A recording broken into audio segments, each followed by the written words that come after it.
Hello students, welcome to Be a Topper. Today we are going to discuss Chapter 1, The Living World. Hope you all like the subject biology.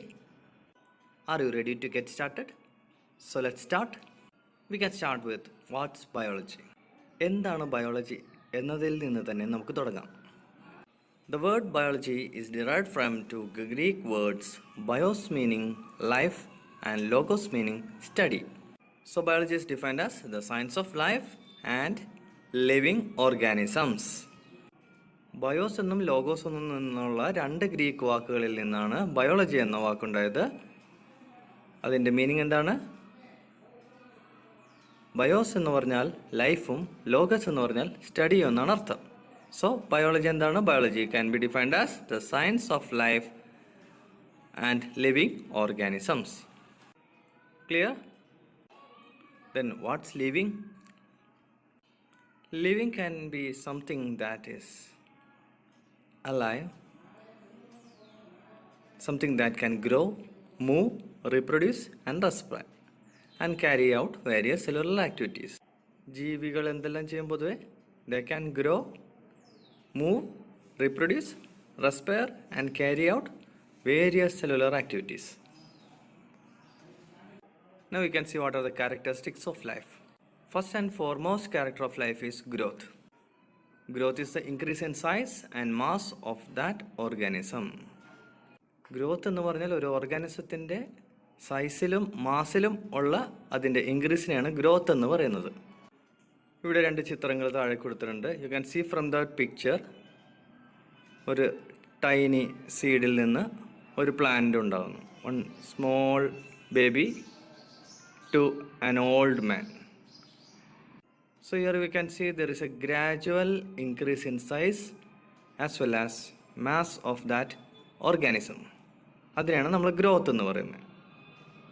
നിങ്ങളുടെ വീട്ടിൽ നിങ്ങളുടെ പഴയ ഫോട്ടോകളൊക്കെ ഇരിക്കുന്നുണ്ടാവും. നിങ്ങളിടയ്ക്ക് ആ പഴയ ഫോട്ടോകളൊക്കെ മറിച്ച് നോക്കുന്നത് പതിവായിരിക്കാം. അപ്പോൾ നിങ്ങൾക്ക് നോക്കുമ്പോൾ നിങ്ങൾക്ക് മനസ്സിലാവും നിങ്ങൾ അന്ന് 4ാം ക്ലാസ്സിൽ പഠിക്കുമ്പോൾ നിങ്ങളും ഇപ്പോൾ +1 പഠിക്കുന്ന നിങ്ങളും തമ്മിൽ എത്ര വ്യത്യാസമുണ്ടെന്ന് നിങ്ങൾക്ക് മനസ്സിലാക്കണം. ആ പഴയ ഞാനേ അല്ല ഈ ഞാൻ എന്ന് നിങ്ങൾക്ക് ഫോട്ടോ നോക്കുമ്പോൾ തന്നെ മനസ്സിലായി കാണും. ഞാൻ ആകെ മാറിപ്പോയല്ലോ എന്ന് ചിന്തിച്ചിട്ടുണ്ടാവില്ലേ? എന്തുകൊണ്ടാണത്? Because due to growth. Okay, growth is the increase in size and mass of any organism. ചിലപ്പോഴൊക്കെ പഴയ കാലത്തിലേക്ക് തിരിച്ചു പോകാനും നിങ്ങൾക്ക് ആഗ്രഹമുണ്ടായി കാണും. പക്ഷേ അത് നടക്കുമോ? സാധിക്കുമോ? ഇല്ല. Why? Because growth is irreversible change. Okay, irreversible means തിരിച്ച് മടങ്ങി പോകാൻ സാധിക്കാത്ത ഒരു മാറ്റത്തിലാണ് നമ്മൾ ഗ്രോത്ത് എന്ന് പറയുന്നത്. Okay, hope you understand the point. Okay, growth can be classified into two: intrinsic growth as well as extrinsic growth. What do you mean by intrinsic growth? All the changes happening inside the body, that type of changes or that type of growth is called as intrinsic growth, which is a defining feature of living organism. Okay, നമ്മൾ വളരുന്നതിൻ്റെ ഒപ്പം നമ്മളുടെ ശരീരത്തിലെ internal ഓർഗൻസും വളരുന്നുണ്ട്. അതറിയാലോ. That type of growth is called as intrinsic growth. Intrinsic. Okay, in means അങ്ങനെ ഓർത്ത് വെക്കാം. മറ്റൊരു ടൈപ്പ് ഓഫ് ഗ്രോത്ത് ആണ് extrinsic growth. Extrinsic means outside. So അത് നോൺ ലിവിങ് തിങ്സ്, മൗണ്ടൻസ് അതുപോലെയുള്ള നോൺ ലിവിങ് തിങ്സ് ആണ് അതിന് example. Whereas it occurs outside the body of or outside growth which occurs outside is called as extrinsic growth. Example, we can say non-living things. Another two classification of growth is indeterminate growth and determinate growth. Determinate growth means endless growth. For example, plants and its body parts. Whereas in animals, growth is determinate, that is limited. എത്ര വലിയ ഗജവീരനായാലും കൊലകൊമ്പനായാലും നമുക്കറിയാം അതിന് ഒരു വളർച്ചയ്ക്കൊരു പരിധിയുണ്ടെന്ന്. So that is growth is determinant in the case of animals. But in the case of plants, it is indeterminate and determinate. Okay? Second most important characteristics of living organism is reproduction. What do you mean by reproduction? Reproduction refers to the increase in the number of individuals or production of progeny. And what is the specialty of the progeny? The progenies will be similar to those of their parents. Okay? നമ്മുടെ പഴമക്കാർ പറയുന്ന പോലെ മത്തം കുത്തിയാൽ കുമ്പളം മുളയ്ക്കില്ല. So it will be similar to those of parents. So reproduction is of two broader type, asexual reproduction and sexual reproduction.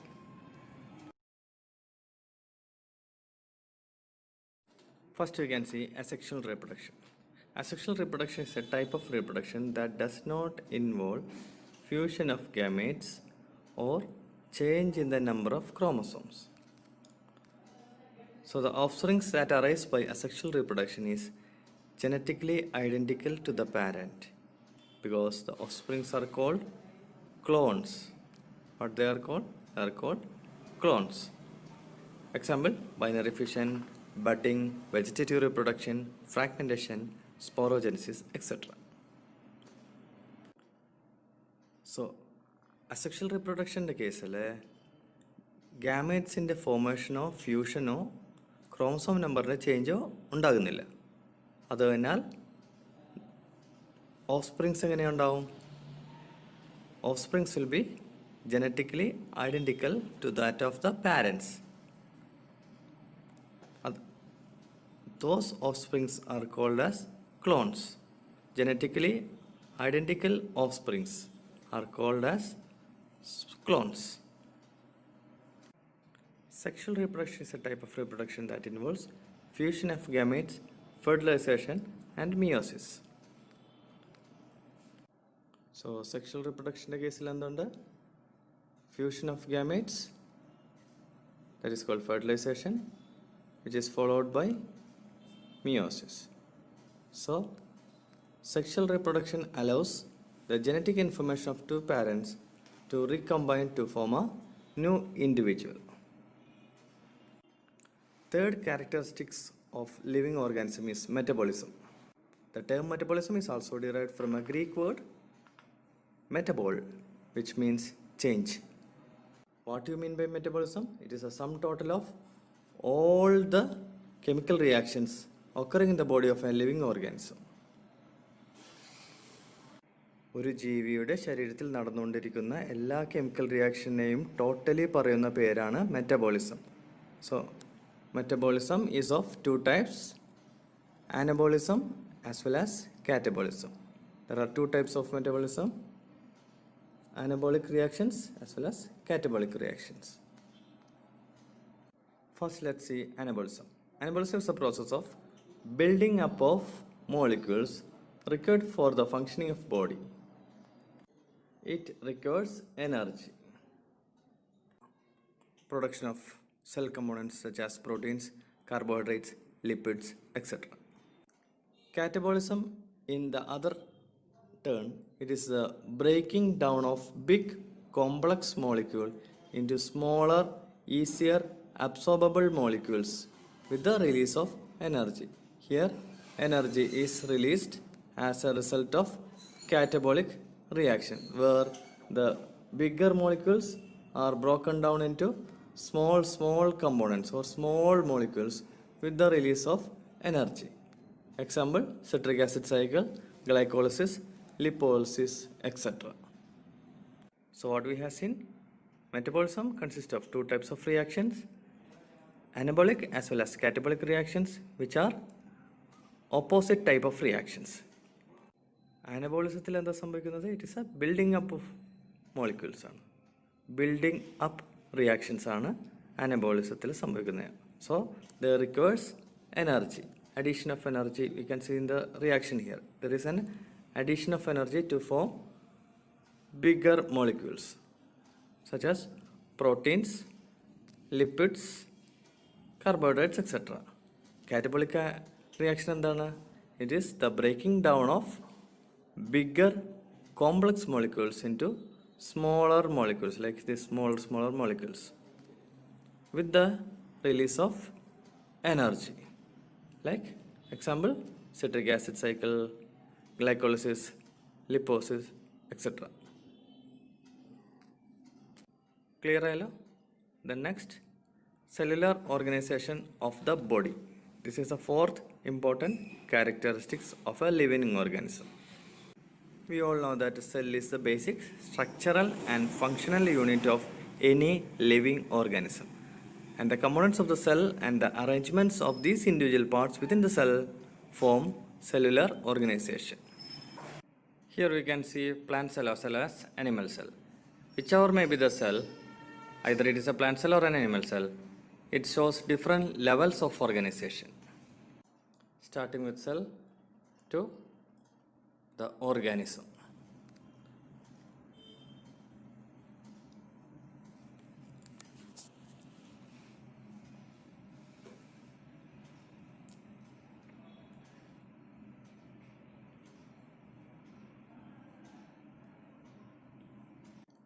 From the basic structural and functional unit cell, it combines to form tissue, then tissues combine to form organ system, and finally the organism.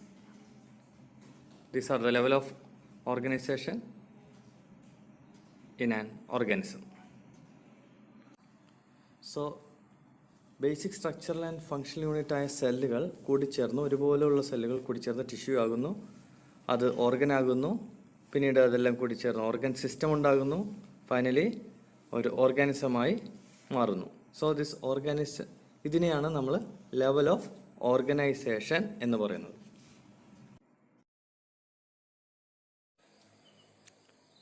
The fifth point is consciousness, avabodham. It is a sense of awareness of self and of the environment. We all are familiar about touch me not plant, തൊട്ടാവാടി ചെടി. As soon as we touch, it will fold its leaves. Our touching is the stimulus and the plant's response is folding of the leaves.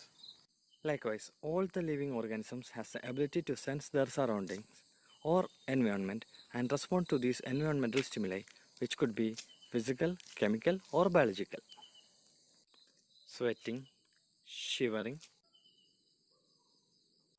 are some other familiar examples. We can see that living organisms are self-replicating, evolving, self-regulating, interactive systems capable of responding to external stimuli. We can take each points one by one. What do you mean by self-replicating? That is reproducing. Evolving indicates growth. Self-regulating interactive systems indicates the cellular organization as well as the metabolic activities going on inside the body. And the capability of responding to external stimuli, this indicates the consciousness. Hope you understand my class. I will be back again with the continuation of this chapter. See you soon. Stay tuned. Thank you.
Subscribe to this channel, be a topper, and enjoy learning.